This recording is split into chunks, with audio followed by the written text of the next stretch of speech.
જી પાલભાઈ, જે પ્રમાણે આમ આદમી પાર્ટીના અને ખેડૂત નેતા રાજુ કરપડા છે, તેમણે આમ આદમી પાર્ટીમાંથી રાજીનામું આપ્યું છે, શું કહેશો? હવે રાજુભાઈ રાજીનામું જે આપ્યું છે એ શું કામ આપ્યું, શેના કારણે આપ્યું અને શા માટે આપ્યું, એનો જવાબ સાચો અને સારો જવાબ તો રાજુભાઈ જ આપી શકે કે એને શું કામ આપ્યું છે. પણ હું જે રીતે તમે જ્યારે જે તે સમયે આ હળદર વાળી ઘટના બની અને જેના કારણે રાજુભાઈ ને લોકો જેલમાં ગયા, એ સમયે પણ મારી BS9 જે વાત થયેલી છે, બરાબર છે, એ તમે જોજો. ત્યારે મેં એવું કહ્યું હતું કે જે ધારાસભ્ય પાસે પોતાની જાતને વકીલ ગણાવતા હતા અને રાજપીપળામાં જે ઘટના બની ત્યાં પોતાનું આઈ કાર્ડ બતાવે છે કે હું વકીલ છું, મને અંદર જવા દો, જો એ છેક વિસાવદર થી રાજપીપળા સુધી દોડી શકતા હતા, તો એ જ વ્યક્તિ ધારાસભ્ય તરીકે, એડવોકેટ તરીકે અહીંયા ખેડૂતોને બચાવવા કેમ ના આવ્યા, પોતાનું વકીલાત ધર્મ નિભાવવા કેમ ના આવ્યા? ત્યારે મેં તમે BS9 જ આપેલું મારું આ સ્ટેટમેન્ટ છે, તમે જોઈ લેજો.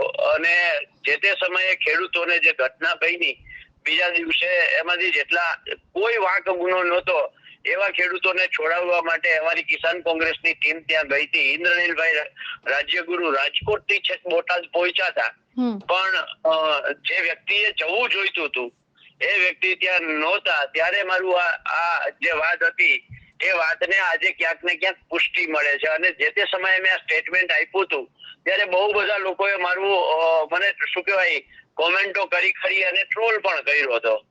પણ આજે ક્યાંક ને ક્યાંક મને એવું લાગે છે કે જે મેં જે તે સમયે જે વાત કરી હતી એ જ વ્યક્તિ ક્યાંક ને ક્યાંક આની પાછળ, કારણ કે ઓલ ઓવર મીડિયામાંથી મેં જે બધું સાંભળ્યું છે, જોયું છે, બરાબર છે, જીવન રાજુભાઈના જ નજીકના વર્તુળોમાંથી પણ જે એક બે લોકો બોલ્યા છે, તો એમાં ક્યાંક ને ક્યાંક મનદુખનું મોટું કારણ આ હોઈ શકે એવું કહેવામાં આવ્યું છે.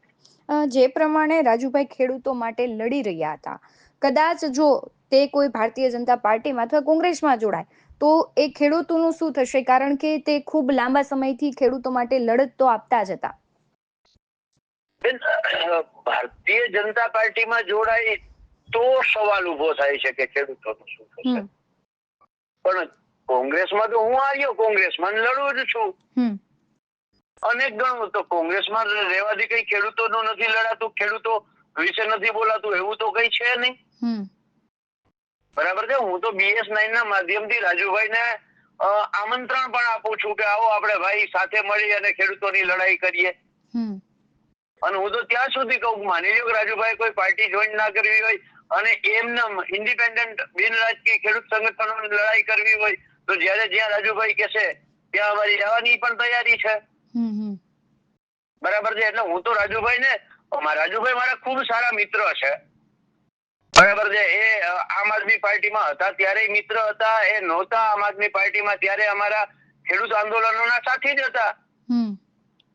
ત્યારે એ બિન રાજકીય રીતે ખેડૂત આંદોલનો કરતા હતા જ.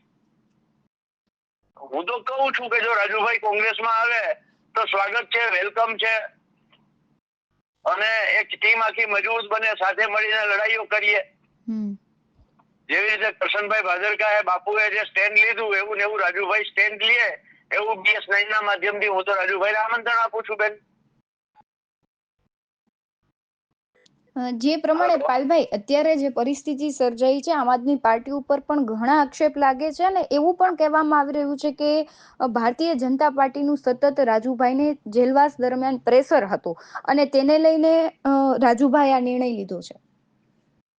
જો આમ આદમી પાર્ટીના જે નેતાઓ રાજુભાઈને ડેવલપ ન થવા દેવા માંગતા હોય અને રાજુભાઈ આમ આદમી પાર્ટીમાંથી રાજીનામું આપ્યું હોય, ત્યારે આમ આદમી પાર્ટી પાસે પોતાના સ્વ બચાવ માટે બીજો કોઈ વિકલ્પ જ રહેતો નથી.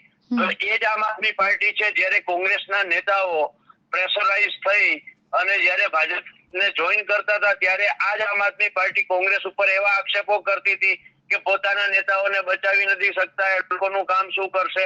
હવે એ જ આમ આદમી પાર્ટીમાં સુરતમાંથી ચૂંટાયેલા તમામ કોર્પોરેટરો જેટલા હતા એમાંથી 50% કોર્પોરેટરો જતા રહ્યા, એના ચૂંટાયેલા ધારાસભ્યોમાંથી 50% જેટલા લગભગ ધારાસભ્યો જવામાં છે, જતા રહ્યા છે. તો હવે એ આમ આદમી પાર્ટી જે તે સમયે જે આક્ષેપો કરતી હતી, આજે એ જ સ્થિતિમાં આમ આદમી પાર્ટી આવીને ઉભી રહી ગઈ છે. એટલે આજે આમ આદમી પાર્ટી પાસે વાસ્તવિકતા એ છે કે કોઈ જવાબ છે નહીં, બરાબર છે. કારણ કે એના બિલાડીના ડોકે ઘંટ કોણ બાંધે, એટલે એના નેતાને એને કેવી રીતે પોતાની માને ડાકણ કોઈ કેવી રીતે કહે, બરાબર છે. એટલે એના જેવી જયારે સ્થિતિ થઈ છે, એટલે હવે એના પાસે બીજો કોઈ વિકલ્પ નથી, એટલે આ વાત કરે છે બેન. બાકી તો રાજુભાઈ જો આ બાબતે કોઈ ખુલાસો કરી અને વાત કરે તો ખબર પડે.